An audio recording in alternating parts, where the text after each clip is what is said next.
Hey there, everybody. Welcome to our evening Big Brother 22 All-Stars live feed spoilers. We have just checked out Sunday night's episode. The nominations are now, I guess, more official than they already were, though it was official beforehand. But there's some interesting stuff to talk about from the episode. I think we have the Big Brother Inquisition, which I always find to be very entertaining. Yep. Enzo's shenanigans. And over on the live feeds, we have a new potential alliance name. We will get to that a little bit later. Before we go further, though, if you guys do like this video, give us a like, subscribe, hit that notification bell, support us further, check those links to our store and our Patreon. Thanks to those who watched our live chat earlier today. That was a really fun one to be able to do, and there are certainly more of those coming over there. All right, so let's get to a couple things in this episode. There was a little bit of filler kind of going on. We had Christmas had some more babies, which is always fun. I enjoy that. It seems that all the babies are over now, so now maybe CBS will put them on the store and I can purchase them. That would be awesome. I knew that's where we were going with that. That's where I am always going with that. And then we had the Nicole and Danny friendship segment as well, which I was kind of like, okay, we all know this. There was a lot of filler in this episode. There was, and it felt like they took a lot of things that were kind of like before JANELLE'S eviction and then just put them on the show. And, you know, at times I get it if you didn't have a lot of content, but it felt like we already had like 25 minutes or so of the HOH competition, which I'm not convinced that competition even took 25 minutes to do. Yeah. It's just roll the ball and get the ball in the hole. They really wanted to stress out every single casual Kaser fan who had no idea what was happening. It was like rolling up the commercial. I gotta put a shout out to Davon because I love that she was just cheering for everyone. Everyone was like, yeah, for every single person that was getting close. I love her. I'm really mad now in a way because there was this talk after the HOH competition on the feeds where like, how could Davon be cheering for Kaser? He wasn't just cheering for Kaser now that we've seen it. Cheering for everybody. It was really cute. I liked it. In a perfect world, that is what we should all do. Because I think it sucks to be in that house. Nobody's cheering for you, and you're just sad, and you have to feel like you're on an island, and I feel like that's kind of where Kaser already is. You don't need to make it worse. Except at sporting events where I like to cheer for all the teams that are just whoever's winning. Okay, people don't really like that. Your sporting event strategy is not a good example of this. But I am always on the winning side if you just cheer for whoever's winning. And that is the moral of this story, everyone. Don't take me to any sporting event.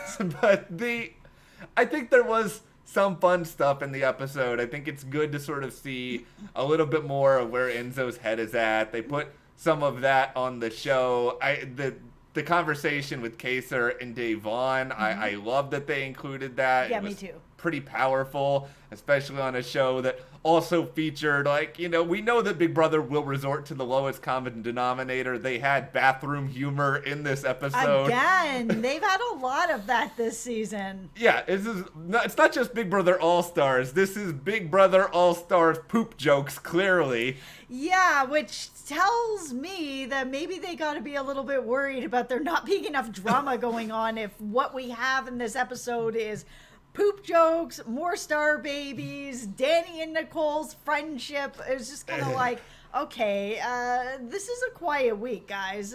It's not that quiet, but come on. My absolute favorite moment, though, was the Inquisition segment where Danny really thinks that she's pulled something off here with this, nobody knows the truth about it. When Cody's just like, you came to me with this earlier. It would be like us having a conversation and me being like, do you want to have pizza? And you being like, nah, we're good on pizza. We don't need pizza tonight. And then later you see me with pizza. And or I see a pizza box in the garbage. I'm like, who had this pizza? And you're like, I don't know. Maybe it was Coco Chanel. Yeah. Who knows? Maybe it was the cat. It could be our neighbor. I don't know. We're almost a step away here from you asking me while I have the pizza like halfway in my mouth. And I'm just like, I don't know. What are you seeing here? This isn't pizza. This is a hot dog. It was comical.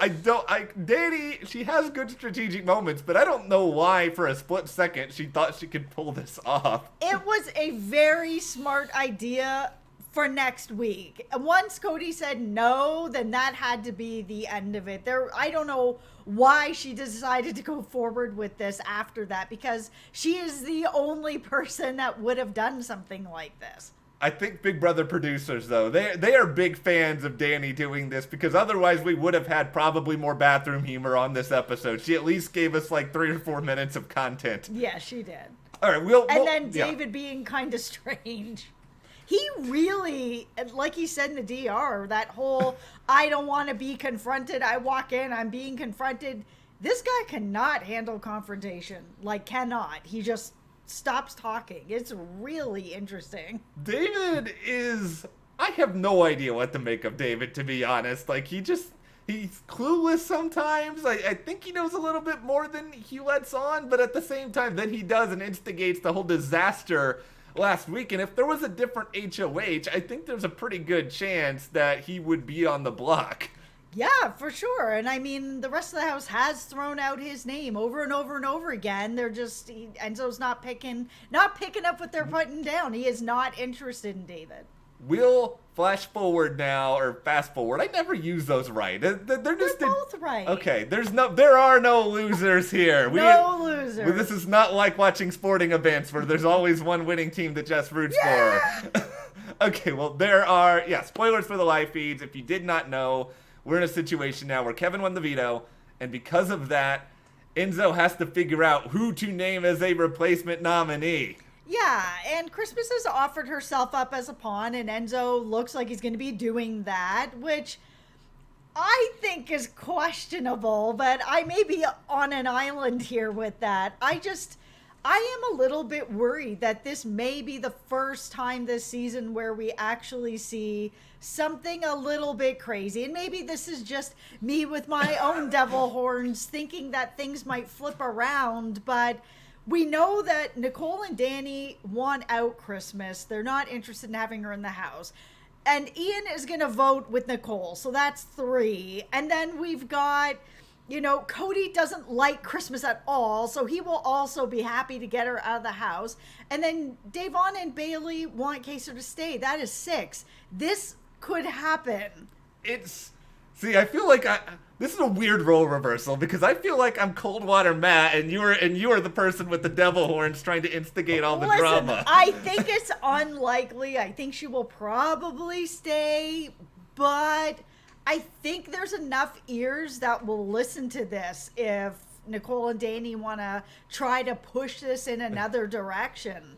Here's what I want. What I want is for all of your dreams to come true with this. Pawns go home. Pawns do go home. It does happen in Big Brother. We know that there are people itching to make a move. If the longer Kaser at least doesn't go crazy and doesn't try to be super aggressive and throw bad ideas at the wall, maybe you can see a situation where Christmas paints a little bit of a target on her head. It's not impossible. I'm not going to be Mr. Coldwater here to the extent where I'm going to be like, this can't happen, because I do think it can. The problem I have is that Cody is the fun police.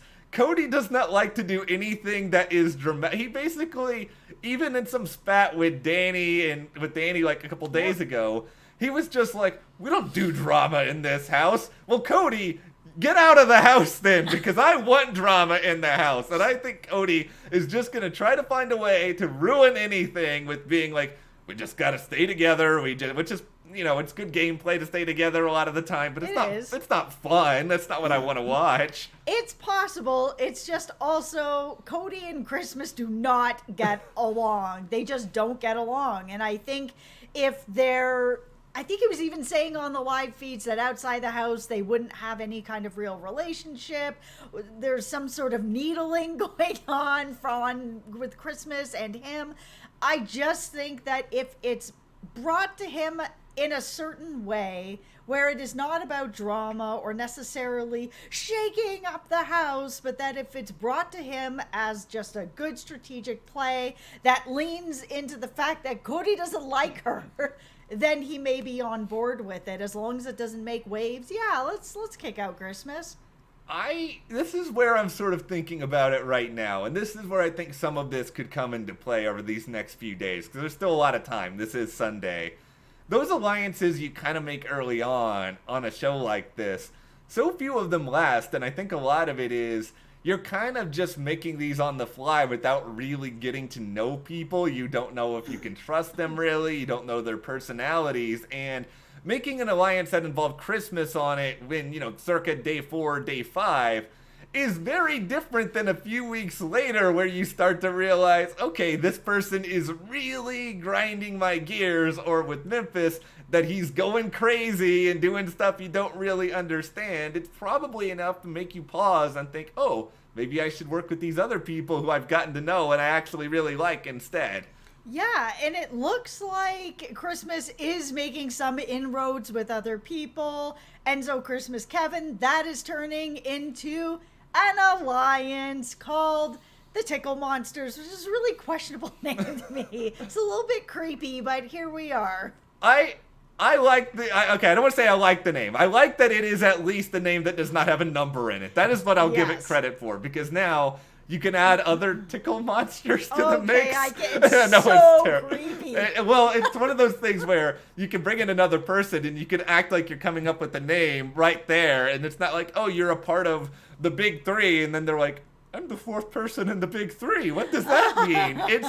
It's good for that. I guess I like that it's unique, but I feel like somebody already has copywritten the Tickle Monster somewhere, so that may actually be good if it doesn't end up making the CBS show. Yeah, it gives me the creeps a little bit. But it's good on Kevin, I guess, that yes. Kevin has started to really, like, this is kind of a situation where Enzo, he's not fully in the Blob Alliance anyway, but I think Enzo has sort of taken some time here, and he feels like, okay, Christmas is someone I feel like I can kind of trust. Mm-hmm. Kevin, he didn't really talk that much bad about me after I put him on the block. He won the veto. He's taken himself off. I don't think that anyone within this group is necessarily like, oh, this is our final 3, but it's an option. And for somebody like Kevin, whose options at the moment are either bash Janelle, who is no longer in the game, or work with Davon, he needed another option. No, he did. And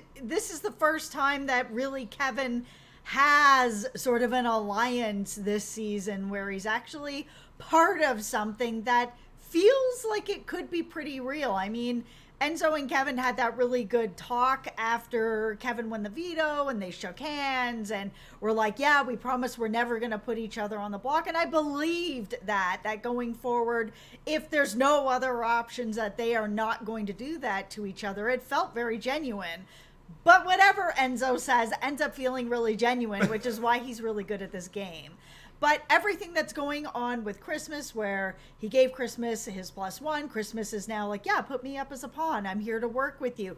This does feel really good for Enzo, and this HOH is working out quite well for him if Christmas doesn't go home. Yeah, if Christmas doesn't go and there aren't any shenanigans, I think Enzo deserves a at least a little bit of applause for this, because nobody's going to be mad at him, seemingly, and Kevin views him possibly as a number now. Yep. Christmas may view him as some sort of number moving forward. And even if they're not each other's number ones, I think they each have an understanding that they're working with other people, because Kevin, he sort of talked about this with Davon a little bit, and he was like, nobody's making decisions really by themselves as HOH. They usually have input from some other people. So he's aware that Enzo is probably working with some others as well, but he views the benefit of it, and that's where I think my winner pick Kevin kind of shows that he is far from a perfect player, and he's not playing the ideal game for me right now, but this is some of his skill, is how flexible he can be. Absolutely. He is adaptable, and he is adapting.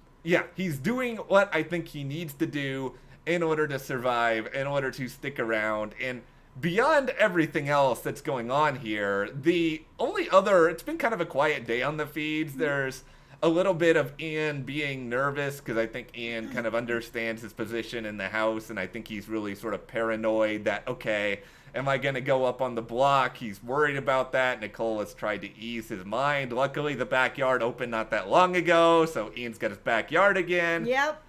It is remarkable to me, though, that Ian is still not going to be going on the block this week. Yeah, it's crazy. I mean, Enzo had mentioned that at the beginning of this, that if somebody came off the block, he was just going to throw Ian up there, because that is a good move to get Ian out of this game. Ian is dangerous. Ian has won. Ian has beat a legend. Yeah. Get him out of the game. And still nothing.